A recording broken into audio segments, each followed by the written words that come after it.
하나님 말씀은 마태복음 4장 19절입니다.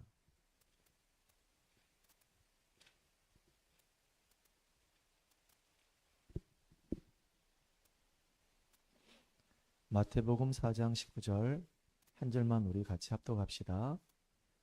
말씀하시되 나를 따라오라 내가 너희를 사람을 낚는 어부가 되게 하리라 하시니. 아멘. 또 한 군데 저 찾아봅시다. 11장 28절에서 30절까지입니다.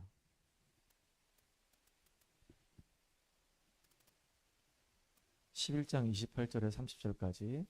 수고하고 무거운 짐진 자들아 다 내게로 오라 내가 너희를 쉬게 하리라. 나는 마음이 온유하고 겸손하니 나의 멍에를 메고 내게 배우라. 그러면 너희 마음이 쉼을 얻으리니 이는 내 멍에는 쉽고 내 짐은 가벼움이라 하시니라. 아멘.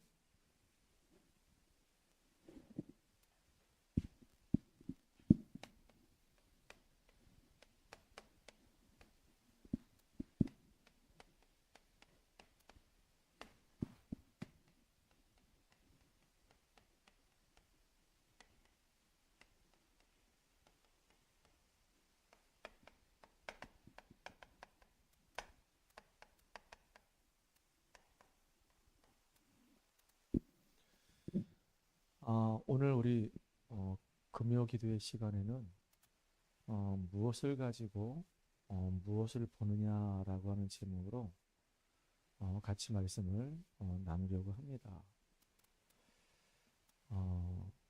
여러분도 잘 알다시피 어떤 책을 쓴 이 작가는 책을 쓸 때 그 속에는 뭐가 있냐면 의도가 있습니다. 내가 이 책을 쓸 때에는 그 책을 읽고 있는 그 독자들에게 내가 생각하고 있는 어떤 나의 철학, 나의 사상, 아니면 내 생각, 아니면 내 경험, 내 중심, 이런 것들을 전달해야 되겠다. 그래서 그 독자로 하여금 그 책을 읽음으로 인해 가지고 뭔가의 유익을 줄 수 있는 그런 내가 책을 써야 되겠다. 이렇게 책을 쓸 때에는 반드시 그 책을 쓰는 저자의 그 속에 의도가 있단 말이에요. 여러분, 우리가 신문을 이렇게 가끔가다 보잖아요. 그러면 지금 현재 우리 대한민국은 안타깝게도 좌파와 이 우파가 딱 반으로 딱 나눠져 있어요, 지금. 그래서 서로 그 각 진영끼리 지금 심각한 지금 싸움을 하고 있단 말이에요. 그래서 신문을 보게 되면 우파의 입장을 가지고 글로써 이렇게 소리를 내는 이런 신문이 있어요. 또 반대로 좌파의 입장에 서가지고 좌파의 소리를 내는 그런 신문이 있습니다. 좌파에 있는 그 신문이 절대 우파를 두둔하는 그런 내용 쓰지 않습니다. 우파에 있는 이 신문은 절대로 이 좌파를 두둔하는 그런 내용을 쓰지 않아요. 항상 이 우파는 우파의 그 입장에서, 왜냐하면 그 사람들이 가지고 있는 이 사상이 있거든요. 항상 그 사람이 가지고 있는 그 사상을 가지고 늘 이 세상을 본단 말이에요. 여러분, 만약에 안경이 확 이렇게 깨져버렸어요. 그러면 깨진 안경을 가지고 세상을 보게 되면은 그 세상이 선명하고 정확하게 보입니까? 아니요. 선명하게 정확하게 안 보입니다. 깨진 모양 그대로 왜곡돼 가지고 보인단 말이에요. 그러니까 우리가 지금 무엇을 가지고 있느냐에 따라서 사실은요, 그것이 결국은 세상을 보는 관점이 되는 거예요. 굉장히 중요하죠. 그러니까 나는 좌파도 싫고 나는 우파도 싫다 그래가지고 양쪽 진영에서 중요한 내용만 딱 이야기하는 그 중보 진영도 있어요. 이렇게. 그러니까 좌파도 아니고 우리는 우파도 아니고 우리는 중보다. 이런 진영도 있습니다. 참, 그러니까 지금 그 좌파 우파가 막 싸운단 말이에요. 사람들 얘기 가만히 들어보면은, 정치 얘기 들어보면은 이제 이 사람은 어느 정당 지지하는 사람이구나. 이 사람은 또 어느 정당 지지하는 사람이구나. 그럼 막 입에 거품 물고 그 반대방 정당을 막 그 허점과 그 비난과 그 문제를 얼마나 막 신랄하게 막 얘기하는지 모릅니다. 또 이쪽 진영 가서 얘기 들어보면 또 반대쪽 사람들의 그 잘못된 부분들을 또 얼마나 막 얘기하는지 몰라요. 근데 중요한 건 뭐냐면 가만히 얘기 들어보면은 살리자는 얘기가 아니에요. 살리자는 얘기가 아니고 죽이자는 얘기예요. 없애자는 얘기예요. 그 생각이 그게 얼마나 무서운지 모릅니다. 정말로 그건 무서운 겁니다. 이번 주에 우리 강단에서 이야기했던 내용이 있습니다. 이웃에게 거짓 증거하지 말라고 얘기했잖아요. 근데 가만히 그 말씀을 묵상하는데 진짜 공교롭게도 우리가 살고 있는 이 세상은 정말로 거짓말 세상입니다.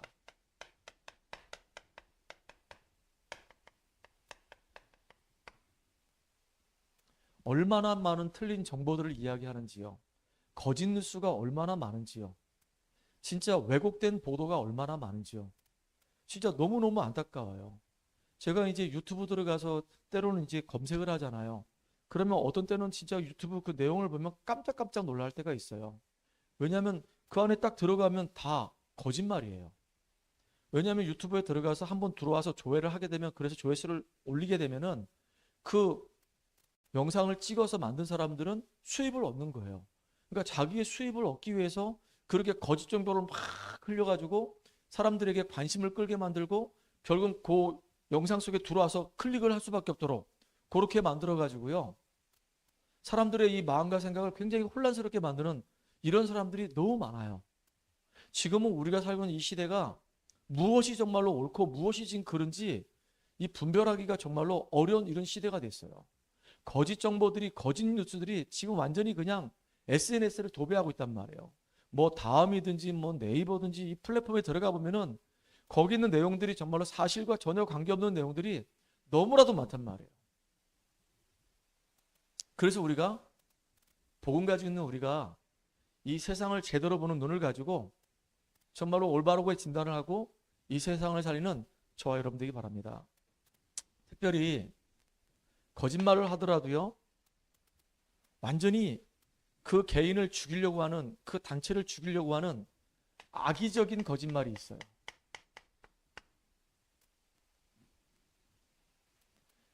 저는 이번 화요일 날 PD 수첩이 방영되는 걸 알았습니다. 그런데 그 시간에 제가 상담을 하고 있었기 때문에 PD 수첩 내용을 듣지는 못했습니다. 그리고 방영 전에 PD 수첩 방영을 한다라고 하는 아주 짤박한 예고 방송을 제가 봤어요. 근데 그 예고 방송 보는데 마음이 참 많이 아프더라고요. 왜냐하면 나도 다락방에 소속되어 있는 가족이거든요. 그런데 다락방에 대해서, 우리 지금 개혁총회에 대해서 그 짧은 예고 방송인데도 불구하고 굉장히 막 임팩트 있게, 굉장히 막 강력하게 그렇게 이야기를 하는 모습 보면서 제가 참 마음이 너무너무 아팠어요. 그리고 난 다음에 그 화요일 날 그 방송을 본 사람들이 난리가 난 겁니다. 그래서 저한테 전화가 몇 번 왔었어요. 전화를 받고 난 다음에 제가 그 내용을 모르잖아요. 안 봤으니까. 예고방송만 봤으니까. 그래서 도대체 MBC PD수첩에서 어떤 내용을 방송했나 해서 앉아가지고 40분이 넘는 내용을 이렇게 봤습니다. 이렇게 방송을 쭉 보면서 굉장히 마음이 아프면서도 안타까웠어요. 안타까웠다는 말은 뭐냐면, MBC 방송국이라고 한다면 대한민국을 대표하는 공영방송이잖아요. 근데 이 공영방송이 정말로 한 단체를 죽이려고 아예 작정을 했구나 라는 그 의도가 이렇게 보였어요. 그리고 죽이기로 딱 작정했기 때문에 그 단체의 좋은 점들에 대해서는 아예 일절 싹 빼버렸습니다. 싹 빼버리고 안 좋은 점들만 딱 꼬집어내가지고, 그것도 정확한 정보도 아니고 그것도 사람들에게 딱 오해하기 쉽도록, 그래서 우리 단체를 아예 죽이려고 그렇게 이제 작정을 하고 PD수첩을 방영을 했더라고요. 물론 우리 단체 안에 소수의 사람들 때문에 여러 가지 문제가 계속 제기되고 있는 거 저도 듣고 알고 있습니다. 그래서 그거 놓고 계속 기도하고 있거든요. 근데 이번에 PD수첩에서는 그 소수의 사람들의 그 잘못이 전체의 잘못인 것처럼, 다락방이 아예 악의 집단인 것처럼 그렇게 아예 매도를 해가지고 우리를 아예 죽이기로 작정한 것 같았었어요. 그걸 보고 우리는 악의적인 목적을 가지고 방송했다라고 얘기합니다. 얼마나 편집도 악마의 편집을 했는지 그 편집을 보면서 제가 참 웃음이 많이 나왔습니다.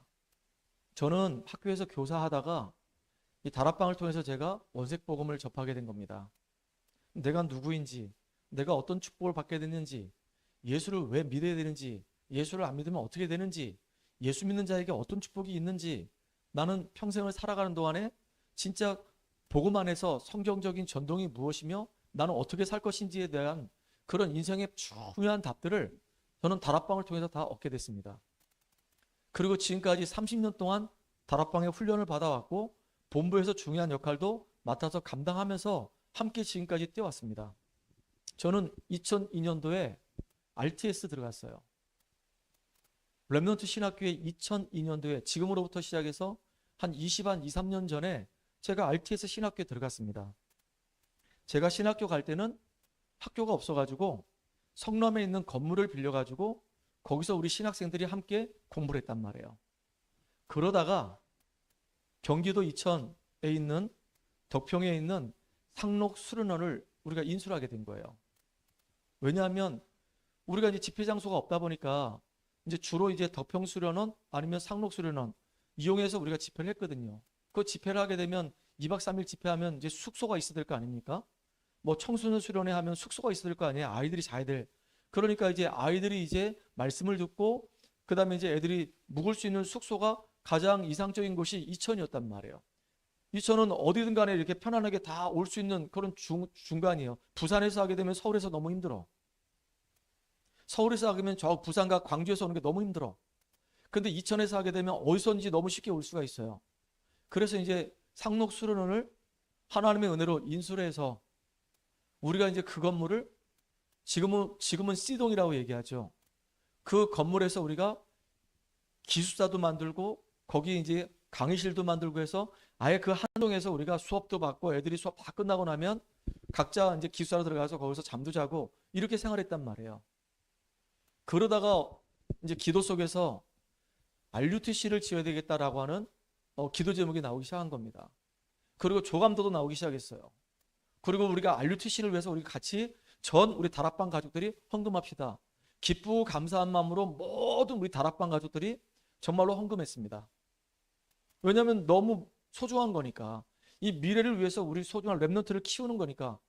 저도 그 RUTC 헌금하는 그때 같이 헌금에 동참했습니다. 그리고 조감도대로 물론 되지는 않았습니다. 원래는 조감도에 보면은 우리가 집회할 때 그 집회 공간을 돔형으로 이렇게 만들려고 했었어요. 그런데 우리가 지역 집회를 늘 갔다 왔다 이렇게 해보면은 체육관을 빌리면 88체육관이라든가 이런 체육관은 다 도명이거든요. 근데 거기서 집회를 하면은 말이 막 너무 이렇게 울려가지고 메시지를 집중해서 들을 수가 없어요. 너무 울려서.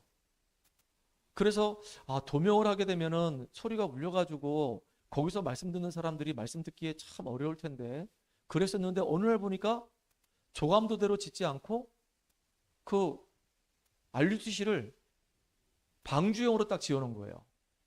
저는 그게 너무 좋았거든요. 왜냐하면 방주형으로 딱 짓게 되면 소리가 딱 잡혀가지고 거기에서 예배드리고 말씀 듣는 사람들에게는 너무 좋거든요. 또 메신저도 너무 좋거든요. 저는 그 건축하는 모든 현장을 다 봤거든요. 처음에 2동을 지었어요. 그리고 난 다음에 G동을 지었습니다. 왜냐하면 이동에서 집회를 하기 위해서 전국에서 우리 목사님들, 우리 성도님들이 전부 다 몰려와요. 1박 2일씩 집회를 하게 되면은 숙소가 없으니까 전부 다 밖으로 이천이라든가 아니면 저기 배감으로 다 나가서 거기서 이제 하룻밤 묵고 이렇게 들어온단 말이에요. 그렇게 하는 것보다는 그래 편리성을 위해서 숙소를 짓자 해서 G동을 지었어요.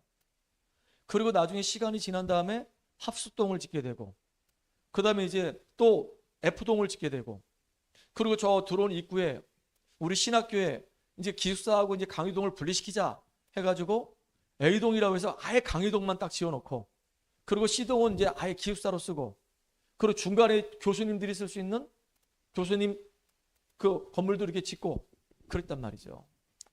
제가 뭐 RUTC 헌금을 가지고 뭐 그 돈을 뭐 어쨌다 저쨌다 그러는데 제가 한번 곰곰이 한번 생각해 봤습니다. 저는 건축학자도 아니고 토목학자도 아니에요. 저는 수학을 전공했습니다. 그래서 수학적으로 한번 제가 계산 한번 해보는 겁니다. 처음에는 그 산에 진짜 딱 그 상록 그 수려놓은 건물 딱 하나밖에 없었습니다. 근데 그 산을 깎기 시작해요. 근데 산이 가만히 보니까 그게 흑산이에요. 그리고 산 중턱 그 중간 위쯤에다가 이제 이동을 건물을 짓는 겁니다. 여러분, 그 산 중턱에다 흑산에다가 건물을 지으려고 하면요, 그 땅이 그 건물을 버틸 수 있는 힘이 있어야 되는 겁니다. 만약에 버틸 수 있는 힘이 없으니까 토목공사를 하는 겁니다. 이렇게 집안을 튼튼하게 만들든지 건물을 지어가지고 그 건물이 무너지지 않도록 이 지방공사하고 토목공사하고 수로도 만들고, 요즘은 전봇대 이렇게 안 하잖아요. 수도 파이프 쭉 연결하고 전기선도 다 땅으로 매몰해서 이렇게 쭉 다 들어오잖아요. 그러니까 배수로 연결하고 그 다음에 거기 올라갔다 내려오려고 하다 보니까 도로를 만들어야 돼. 차들이요 매달마다 거기 왔다 갔다 하는 차들만 아마 수천 수만 대 될 겁니다. 그러면 그 많은 차량이 움직일 때 집안이 약한 땅인데 그렇게 많이 다녀도 그 집안이 무너지지 않을 정도로 한다면 그 밑에가 토사하고 자갈하고 돌들을 얼마나 많이 깔았겠습니까? 그리고 거기다 이제 아스팔트 쫙 까는 겁니다. 이렇게. 그렇게 하면서 이제 이동을 건물을 지은 거예요.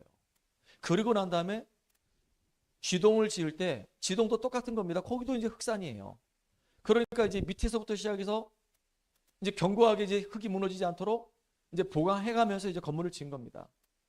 그리고 이 지동하고 이 이동 사이에는 거기다 분수가 나올 수 있도록 정원을 만들어 놨어요. 여러분, 진짜 조경이라고 하는 것이요, 이게 돈이 어마어마하게 들어가잖아요.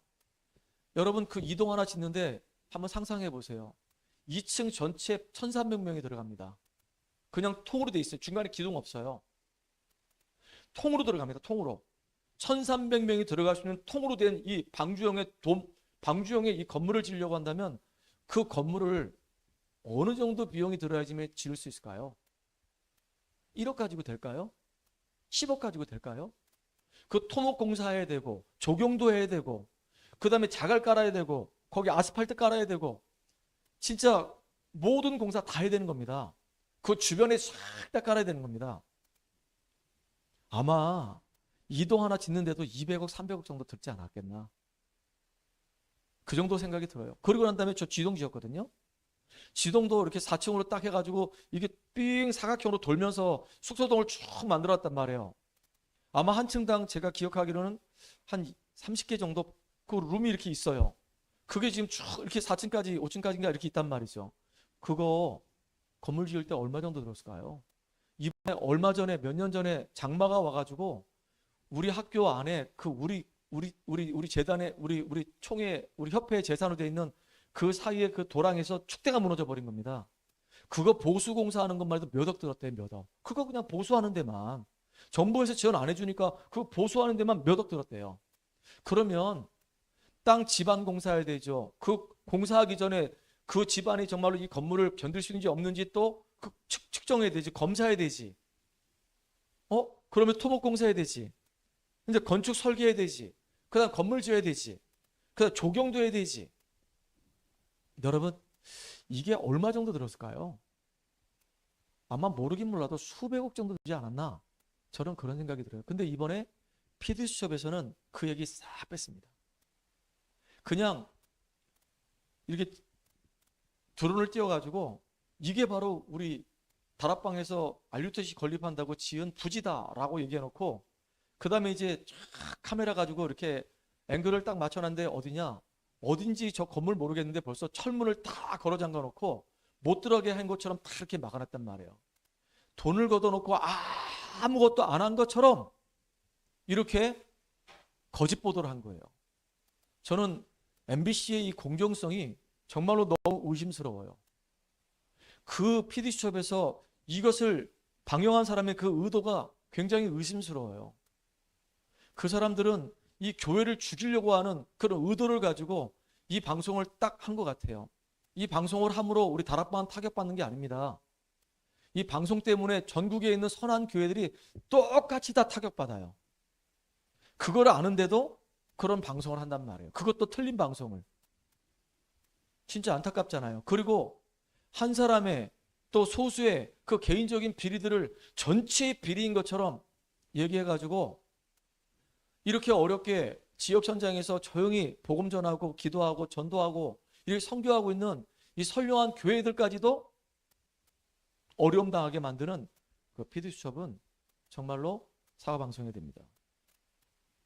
그 방송은 정말로 나쁜 방송이에요. 올바른 공정성 있는 보도하는 방송 아닙니다. 편파 방송했고 편향성 있게 방송했어요. 그 사람들이 누군지 모르겠는데 그 사람들은 교회가 얼마나 중요한지 모르는 사람입니다. 그 사람들 중심 속에는 아마 교회는 다 없어졌으면 좋겠다라고 생각하는 사회주의 사상을 갖고 있는 사람들일 것 같아요. 그러니까 참 나쁘죠. 악의적인 목적을 가지고 이렇게 거짓 보도, 거짓 방송하는 이런 단체들이 있단 말이에요. 또 중요한 거는 모르고 해요. 모르고 거짓 방송한단 말이에요. 이게 얼마나 하나님 앞에 큰 대적을 하는 것인지 모른단 말이에요. 이게 개인이 나중에 무너지고 나중에 가정이 무너지고 결국은 그 방송 때문에 이 사회 영적 문제를 해결하는 이 교회가 힘을 잃어버리게 되면 사회에 심각한 문제가 온다는 사실들을 그 사람들은 알량한 자기의 똑똑함 때문에 정말로 중요한 이 복음에 대해서 아무것도 모르는 바보들이란 말이에요. 진짜 너무너무 안타까운 거 있죠. 여러분들 어떻게 생각합니까? 한 개인이 실수를 했어요. 근데 그게 20년 전, 30년 전 이야기예요. 우리가 목사님이라 할지라도 평신도라 할지라도 뭐 국회의원이라 할지라도 실수할 수 있잖아요.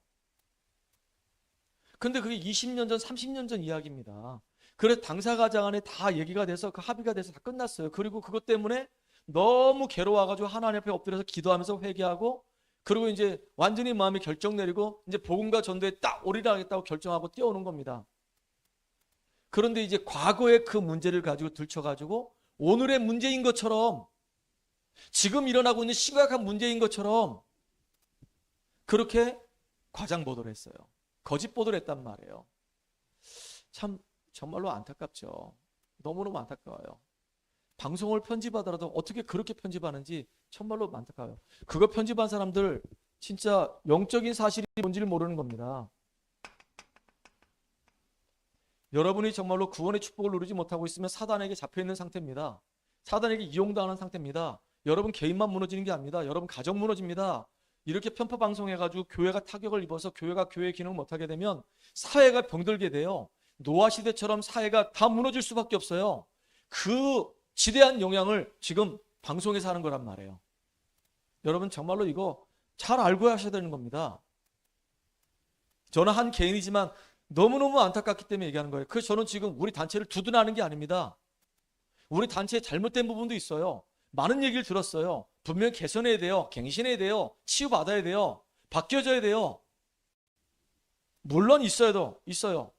그런데 그걸 가지고 그렇게 우리 다락방을 탈퇴한, 그래서 다락방이 무너지기를 간절히 바라는 그런 악한 사람들하고 함께 동조해가지고 정말로 순수하게 복음 전하는 모든 목사님들 거의 80%, 90%, 95%의 목사님들을 전부 다 당신들이 지금 매장을 시켜버렸어요. 과연 그게 공정한 방송이겠습니까? 한번 정말로 생각해 보시기 바랍니다. 자기들은 잘했다고 생각할지 몰라도 하나님 보실 때는 기뻐하지 않습니다. 거짓말 세상 속에 거짓말을 다 하고 있음에도 불구하고 자기가 이용당하고 있는데도 몰라요. 착각 속에 빠져 있습니다. 자기는 지금 잘하고 있다고 생각해요. 정의사에 실현하고 있다고 생각합니다. No. 세상을 지금 망치고 있어요. 진짜 복음이 뭔지를 모른다면 제일 안타까운 겁니다. 하나님은 우리에게 이 시대 살리는 복음을 주셨어요. 여러분 영적인 문제는요 정말로 복음이 아니고는 진짜 치유가 안 됩니다. 여러분 현장 가보셨습니까? 귀신 들려가지고 점을 치는 사람들, 완전히 지금 영적인 심각한 문제에 와가지고 지금 조현병 때문에 막 고통당하는 사람들, 공황장애 와서 막 시달리고 막 애원하고 있는 사람들, 우울증 때문에 인생의 답을 찾지 못해서 막 방황하면서 자살하는 사람들, 여러분 그게 다 남일 같죠? 사실은요 그들이 인생에 분명한 답을 얻지 못해서 방한단 말이에요. 근데 하나님은 우리에게 정확하게 그 인생의 문제에 대한 원인을 알려주셨고 그 인생에 대한 정확한 답을 알려주셨어요. 그 답에 대한 증인이 바로 접니다. 저도 망했던 인생이었는데 예수 이름 때문에 구원받아서 하나님 자녀가 됐고 내가 구원받은 게 너무 감사하기 때문에 이 복음을 말하려고 전도자의 길에 들어서게 된 겁니다. 그리고 실제로 현장에서 이 복음 전하다 저는 많은 응답들을 확인했어요. 영적인 문제 심각한 사람들이 복음을 통해서 그들의 인생이 변화되고 달라지고 바뀌어져 가지고 정말로 이 사회에 중요한 역할을 하는 사람으로 변화되는 걸 많이 봤습니다. 근데 왜 이 좋은 점들은 하나도 방송을 안 하고 악한 것들만 자꾸 얘기합니까? 진짜 복음이 아니고는요 이 땅의 영적 문제 해결할 수가 없어요. 여러분 사단이 지금도 이 세상에서 임금 노릇하고 있습니다. 이게 지금 눈에 안 보인단 말이에요. 여러분 방송할 때마다 여러분 드라마 할 때마다 뭐합니까? 부고대가리 갖다 놓고 고사 지내잖아요. 왜 고사 지냅니까? 귀신한테 잘 봐달라고 얘기하는 거 아닙니까? 아니 그렇게 똑똑하는데 합리적인 사람인데 어떻게 귀신한테 잘 봐달라고 잘 대박 터지게 해달라고 돼지대가리 갖다 놓고 고사 지냅니까? 그게 정상적인 사람들이 할 수 있는 겁니까? 그게 벌써 사단에게 벌써 딱 잡혀있는 상태, 정신 문제가 심각해 온 상태란 말이죠. 그러면 당신의 인생은 사단에게 딱 잡혀서 끌려다닐 수밖에 없는 거예요. 그런 사람들이 지금 이 땅에 너무 많단 말이에요. 그래서 그렇게 고통당했던 사람들이 복음을 듣고 완전히 거기서 해방돼 가지고 하나님의 자녀로 축복을 누리고 사람들이 너무 많습니다. 평생을 복음을 듣지 못하고 평생을 귀신한테 잡혀가지고 굿하고 점치고 완전히 무속인에게 딱 잡혀가지고 끌려다녔던 인생들이 인생 말년에 복음 듣게 되고 이제 하나님 품에 안겨서 말씀 들으면서 행복해하는 그런 모습을 저는 현장에서 지금도 확인하고 있어요. 하나님 분명히 살아계십니다. 예수는 우리 인생의 모든 문제 해결하신 그리스도 맞습니다. 여러분 여기에 정말로 흔들리거나 속지 마시기 바랍니다. 여러분 사탄이요 눈에 보이지 않아요. 교묘하게 우리 마음속에 뭘 심어준지 압니까? 죄를 심어줘요. 이 죄. 그래서 신자들도 이 죄 가운데 빠질 수가 있어요. 자범죄. 그래서 결국은 실패하는 겁니다. 사회법에 의해서 결국은 심판을 받는 거예요. 잘못하면 이번에 성범죄에 연루된 목사님들 결국은 사회법에 의해서 징역 실형도 받았잖아요. 당연히 그렇게 해야 되는 거죠. 목회자로서 목회 윤리에 벗어났다고 한다면 사회법에 맞게 해야죠. 근데 그건 진리하고 상관없는 겁니다. 그 사람 영적 상태지. 여러분 눈에 보이지 않는 이 지옥이요 우리의 인생의 배경돼 가지고 우리를 끌고 다니기 때문에 진짜 그리스도의 이 복음 아니고는 정말로 여기서 빠져나올 수 없고 소망이 없단 말이에요. 천하 없는 인간도 아무리 똑똑해도 하버드 나오면 뭐합니까? 서울대 나오면 뭐합니까? 의사, 변호사, 박사하면 뭐합니까? PD하면 뭐합니까? 진짜 중요한 영적 사실에 대해서만큼은 깜깜한데 참 이 부분이 정말로 마음이 아팠어요. 정말로 마음 아팠습니다. 그냥 조곤조곤 얘기하려고 했는데 막 가슴이 막 지금 불이 나가지고 너무 많이 안타까워서 우리의 잘못도 없다고 얘기하는 거 아닙니다. 잘못이 있습니다. 우린 갱신할 거예요. 고칠 거예요. 하지만은 없는 이야기를 있는 이야기처럼 만들어서 우리 단체를 매장시키려고 했던 것은 진짜 잘못된 겁니다.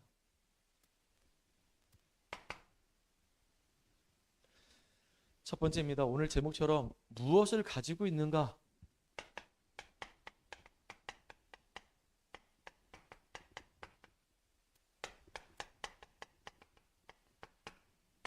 내가 지금 뭘 갖고 있냐? 이게 되게 중요한 거예요. 이게 모든 시작의 통로입니다. 내가 신비적인 색깔을 갖고 있다. 결국 그 사람이 하는 말, 관심 다 신비에 관련된 걸 계속합니다. 제가 예전에 만났던 한 집사님을 만나가지고 이제 커피숍에서 상담을 하고 대화를 나누는데 그분은 이상하게도 신비주의에 관련된 곳으로 자꾸 마음과 생각이 자꾸 끌려가요. 그리고 그 영향을 계속 받습니다. 그러면서 계속 그리고 이제 절대로 이제 불건전한 신비주의 여기에 관심도 갖지 말고 여기에 마음도 담지 말라고 얘기했는데도 불구하고 또 자기 의지와 관계없이 이 안에 가지고 있는 근본적인 것들이 그쪽하고 이렇게 연결되는 것을 딱 가지고 있다 보니까 나도 모르게 끌려가는 겁니다. 이렇게 계속 신비 쪽으로 가서 결국은 계속 어려움 당하는 겁니다. 여러분 진짜 우리 안에 정말로 무엇이 있느냐에 따라서 많은 것이 다 달라지는 거예요. 내가 지금 무엇을 지금 가지고 있느냐? 이게 사실은 모든 것의 시작점이 되는 거예요. 그런데 보세요. 창세기를 읽어보면은 족장 시대가 나옵니다. 아브라함, 이삭, 야곱. 이 네 명의 족장은요, 그 시대를 변화시키는 주역으로 쓰임받았어요. 이 사람들이 가지고 있었던 게 뭐냐? 다른 거 가지고 있었던 게 아니고 창세기 3장 15절에 여자의 후손의 피의 언약을 딱 가지고 있었어요. 가나안 땅 가야 할 이유를 알았어요. 어떻게 갈대아 우리에서 빠져나와서 가나안 땅 가는지도 알았습니다. 무엇이 정말로 나를 복의 근원으로 만드는지도 알았어요. 정말로 복음만 있으면 하나님이 그 인생을 창대케 하십니다. 복음만 있는 삶을 통해서 하나님 모든 족속이 복을 받게 만드세요. 아브라함은 진짜 마물의 상수리 숲을 해서 이 언약 붙잡고 기도했는데 가병 318명을 거느리는 거부가 됐어요. 아브라함이 이거 알았습니다. 자기 아들 이삭을 번제로 드리는 겁니다. 이삭은 어릴 때부터 이 피의 언약이 너무 선명했어요. 내가 당연히 짐승을 잡아 죽이듯이 목을 따고 발목을 잘라내고 내장을 드러내가지고 그래서 각을 떠가지고 하나님께 이렇게 태워서 범죄를 드려야 되는 것이구나. 죄가 이렇게 심각한 것이구나.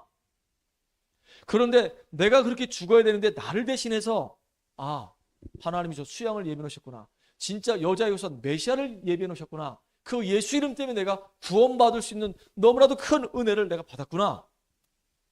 이삭이 그거 알았어요. 야곱도 알았습니다. 야곱도 이제 더 이상 야곱이라 하지 말고 야복강가에서 기도하다가 네 이름을 이제 이스라엘이라 하라. 이름이 바뀐 겁니다. 이렇게. 요셉 보세요. 어떤 환경 와도 흔들리지 않았어요. 형들을 미워하지도 않았어요. 자기에게 누명을 씌웠던 그 보디발 그 부인도 미워하지 않았어요. 왜냐? 하나님 살아계시기 때문에. 그리고 하나님은 언약을 이루시기 때문에. 그 요셉은 날마다 그 피의 언약 속에서 하나님과 함께하는 임마누엘의 그 축복을 실제로 누렸단 말이에요. 결국은 요셉 때문에 애굽 전체가 살아나는 놀라운 일이 벌어졌어요. 이 피의 언약 가진 사람들은 다 승리했습니다. 뭘 가지고 있느냐가 다예요. 우리가 정말로 이 복음을 내 것으로 딱 가지고 있냐, 하나님의 이 생명을 내 것으로 가지고 있냐, 이게 너무 중요한 거예요.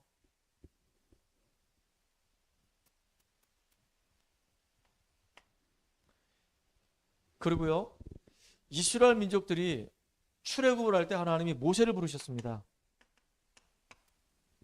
모세를 부르시면서 모세에게 네가 서 있는 땅은 거룩한 땅이니까 네 발에 신을 벗어라. 그렇게 얘기합니다.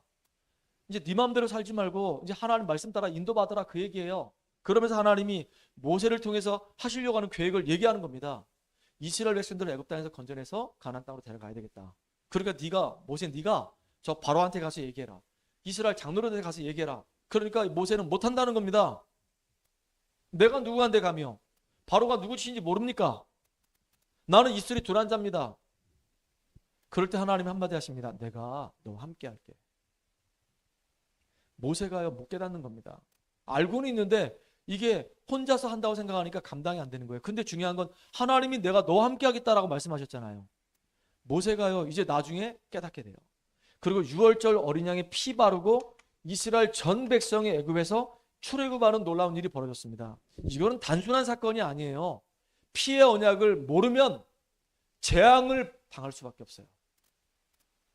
10가지 재앙이 막 애굽 땅에 막 들이닥쳤다니까요. 근데 피의 언약을 아니까 어떻게 됐냐? 출애굽하는 역사가 일어났어요. 우리가 살고 있는 이 시대도 마찬가지입니다. 사단이 지금도 임금 노릇하고 왕 노릇하고 있는데 여기서 우리가 어떻게 빠져나오냐? 이 운명의 이 굴레에서 어떻게 빠져나오냐? 사람들은요 성공하기 위해서는요 남이고 뭐고 막 짓밟고 막 올라갑니다. 얼마나 악한지 모릅니다. 자기 성공을 위해서라고 한다면 남이 다 죽어도 상관없어. 그렇게 악한 시대에 지금 우리가 살고 있단 말이에요. 거기서 우리가 승리하기 위해서는 진짜 이 비밀이 내게 선명하게 딱 꽂혀야 되는 겁니다. 어느 정도냐? 이삭 가슴속에 확 꽂혔던 것처럼. 생각해 보세요. 아버지가 갑자기 칼을 딱 들어가지고 자기를 죽이려고 하는 거예요. 얼마나 아찔했겠습니까? 근데 죽이려고 하는 이유가 바로 번제 때문에 죽이려고 하는 거였었어요. 자기가 희생 제물이 되기 위해서 그 자리에 누워 있는 겁니다. 평생을 잊지 못하겠죠. 확 각인돼 버린 겁니다. 여러분 뭘 갖고 있냐가 굉장히 중요한 겁니다. 두 번째, 가지고 있는 것 따라서 이제 보여지기 시작해요. 무엇을 보느냐.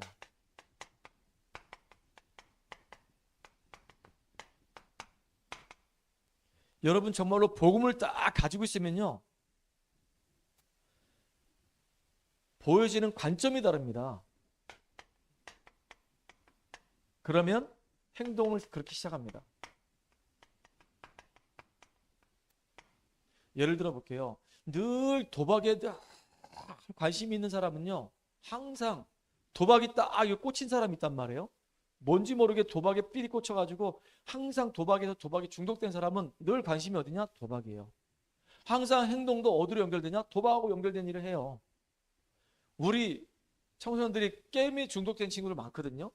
처음에는 게임에 중독 안 됐겠죠. 근데 하다 보니까, 호기심 때문에 하다 보니까, 재밌다 보니까 이 재미가 넘어서서 이제 완전히 게임에 중독됐습니다. 그럼 마음과 생각이 온통 게임밖에 없어요. 그럼 행동을 어떻게 하죠? 모든 관심과 모든 보는 관점이 전부 다 게임이다. 그렇게 될 수밖에 없어요.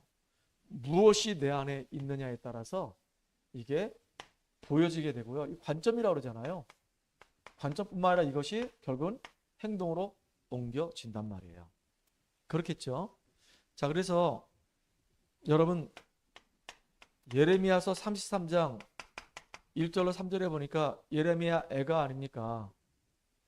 예레미야가 너무 가슴 아파하는 거예요.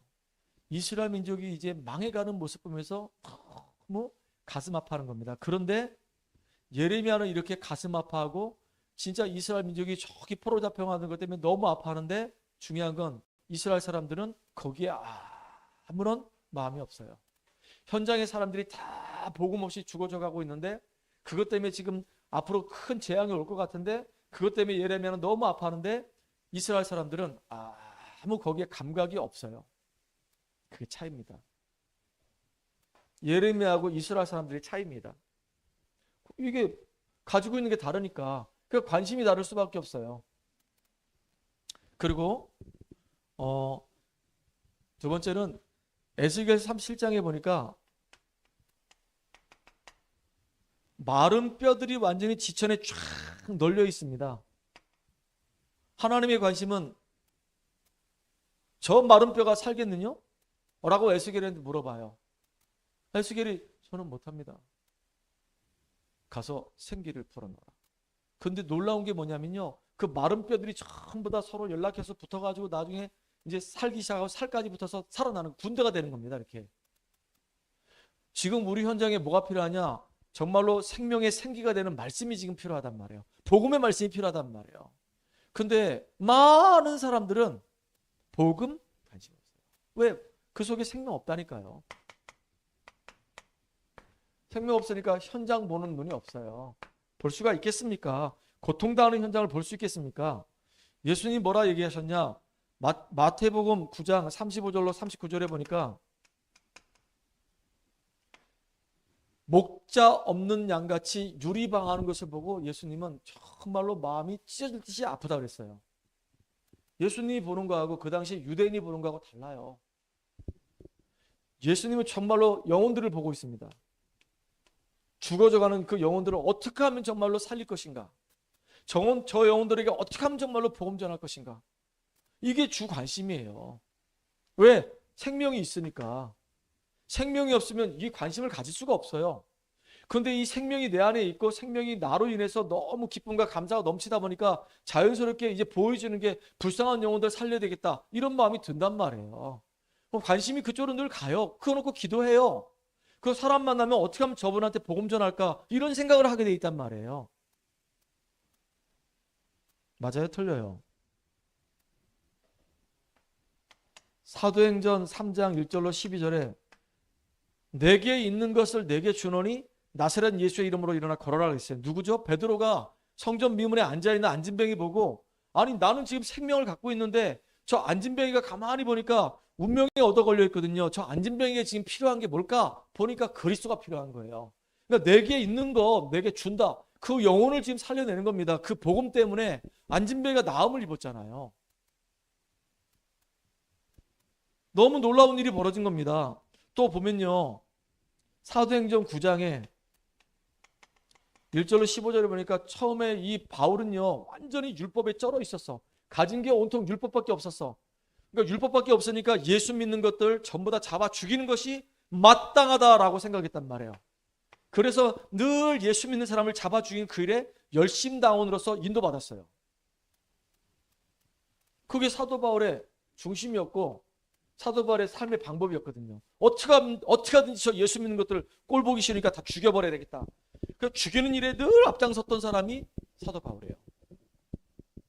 그러다가 다메섹에서 부활의 주님 만나고 나서 인생이 완전히 확 뒤집어진 겁니다. 정말로 내가 그동안 핍박했던 예수는 메시아가 맞구나. 그분은 나를 구원하기 위해서 이 땅에 오신 그리스도가 맞구나. 그분은 하나님이 맞구나. 하나님의 아들이 맞구나. 그리고 하나님이 나를 부르신 이유가 이방인들과 임금들과 이스라엘 자손들을 위해서 이 복음을 증언하기 위해서 택한 그릇으로 불러주셨구나. 너무 감사하다. 완전히 관점이 확 바뀌어버렸어요. 그래서 바울은요 사도행전 27장 24절에 보니까 로마도 보아야 하리라. 가는 곳마다 하나님의 놀라운 능력의 역사 계속 일어나고 나중에 로마까지 보고만은 그 일에 쓰임받는 주역이 됐어요. 보는 눈이 다릅니다. 남들은 어떻게 하면 성공할까 늘 관심 가져요. 저는 개인적으로요 이번에 PD수첩에서 방영했던 그 아나운서가 진짜 예수 믿고 하나님께로 돌아오는 축복의 사람 됐으면 좋겠습니다. 바울처럼 교회를 와해시키고 교회를 무너뜨리려고 거기에 앞장섰던 바울처럼 그런 일을 했던 그 당신이 진짜 하나님의 은혜를 받고 복음 앞에 돌아와서 하나님 나라를 위해서 예수 그리스도를 증거하는 사람으로 쓰임받길 바랍니다.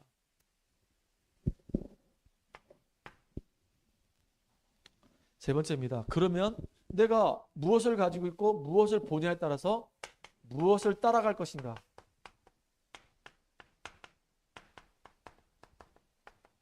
저는 지금까지 30년 동안 말씀을 따라왔습니다. 얼마나 오만때만 이야기가 많은지 몰라요. 우리 다락방을 보고 사위일체래요. 성부, 성자, 성령, 누강수. 나 진짜 웃겨가지고. 진짜 말도 안 되는 얘기를 얼마나 많이 하는지요. 진짜 그런 얘기 들을 때마다 제가 코웃음을 칩니다. 저는 신학자입니다. 목회자이면서 전도자이면서 지금 신학을 하고 있는 신학자입니다. 제가 신학을 모르겠습니까? 제가 지금 이 시대에 이스라엘 전 백성이 애굽에서 빠져나와서 모세를 중심으로 해서 가나안 땅 들어가듯이 하나님이 이 시대에 우리 단체를 부르셔가지고 누광순 목사님을 중심으로 해서 그분에게 메시지를 주셔가지고 우리 단체가 전부 다 세계복음하는 그 일에 우리가 같이 인도받는 거란 말이에요. 같이 응답받는 겁니다. 하나님이 이 시대에 우리 누 목사님을 메신저로 세웠기 때문에 그 말씀을 듣고 그 말씀을 내가 개인이 확인하고 내 현장에서 확인하고 이제 내 교회에서 확인하면서 같이 우리가 세계복음을 이뤄가는 거란 말이에요. 그런데 우리가 누광순 목사님을 신격화했다고 뻥입니다. 우리는 신격화한 적 없습니다. 누광순 목사님을 우상화했다고 뻥입니다. 우리는 우상한 적이 없습니다. 그런 생각을 가지고 있기 때문에 그런 눈으로 보는 겁니다. 그 사람들 속에 그런 생각을 갖고 있기 때문에 그런 눈으로 볼 수밖에 없는 거예요. 그러니까 그런 말을 하는 사람 보면 영혼이 복음적이지 않다는 얘기입니다. 정치적인 거예요. 참 그러니까 불쌍한 거죠. 정말로 불쌍한 거죠. 우리는 무엇을 따라가야 되는가? 우리는요 말씀 따라갑니다. 복음의 말씀, 성취될 말씀을 따라갑니다. 이번 주에도 하나님이 우리 강단에 주실 말씀을 저에게 주셨어요. 그 우리 전 성도는 제가 전한 말씀은 내 메시지가 아니고 하나님이 나에게 주신 메시지란 말이에요. 그러면 우리 성도님들 뭐 하죠? 한 주 동안 그 말씀을 짜고 계속 기도하고 그 말씀을 삶에 적용하면서 인도받잖아요. 그럼 내가 우리 교회에서 신격화 됐습니까? 그럼 우리 성도들이 목사님을 좋아하는 걸 보고 그러면 제가 이 교회 우상화가 된 겁니까? 어떻게 그렇게 영적인 분별력이 없는지 진짜 너무너무 안타까운 거 있죠.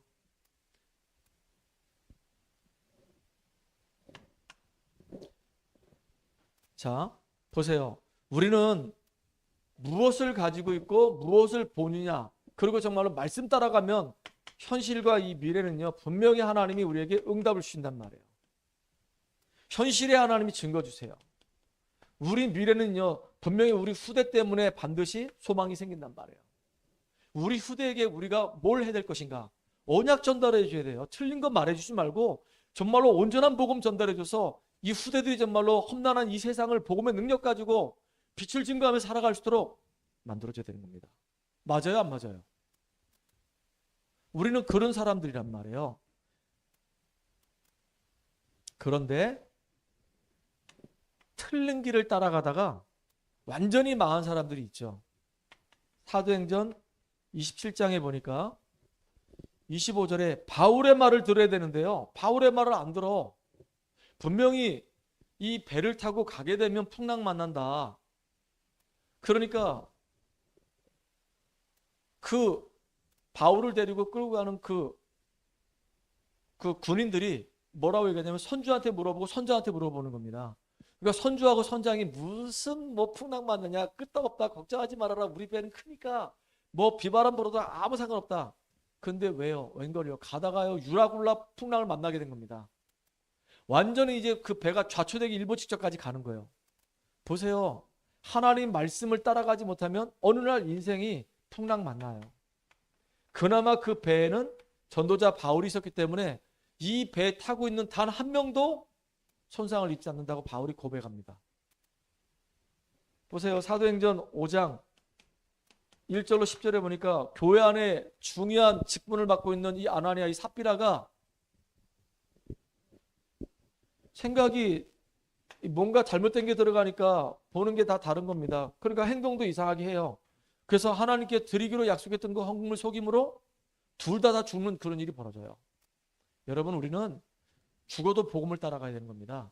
하나님 말씀을 따라가야 되는 겁니다. 진짜 여러분들 그래서 복음 안에서 승리하는 믿음의 사람 되기 바랍니다. 자, 말씀을 좀 결론 내릴게요. 오늘 예수님이 뭐라 말씀하셨냐? 만나자마자 첫 번째 예수님이 시작하신 게 뭐냐면 나를 따라오라 그랬어요. 모든 시작에, 모든 축복의 시작은 구원입니다. 예수가 누군지 알고 예수를 믿음으로 이제 구원받는 겁니다. 그리고 두 번째는 뭐냐면 뭐라고 얘기하셨죠? 수고하고 무거운 짐진 자들아 다 내게로 오라 그랬어요. 예수님 안에는 뭐가 있냐? 치유가 있어요. 예수님 안에는 진정한 평안이 있어요. 예수님 안에는 진짜 쉼이 있습니다. 쉼. 그리고 이게 우리에게 이제 누림이 되고 이게 나의 증거가 되면은 우리는 이제 현장에서 뭐 해야 되냐? 이 사실을 말해주는 역할을 하는 사람 되면 돼요. 그래서 마태복음 28장 20절에 보니까 볼지어다 내가 세상 끝날까지 너희와 항상 어떻게 하신대요? 함께 하신대요. 이게 우리가 누려야 될 축복입니다. 여러분들 정말로 어떤 어려움과 어떤 문제와도 흔들리지 않고 속지 말고 승리하는 믿음의 사람 되기를 주의 이름으로 축원합니다. 살아계신 하나님께 감사와 영광을 돌립니다. 무엇을 가지고 있느냐에 따라서 주님이 역사하여 주시옵소서. 예수님의 이름을 감사합니다. 아멘. 찬양하겠습니다.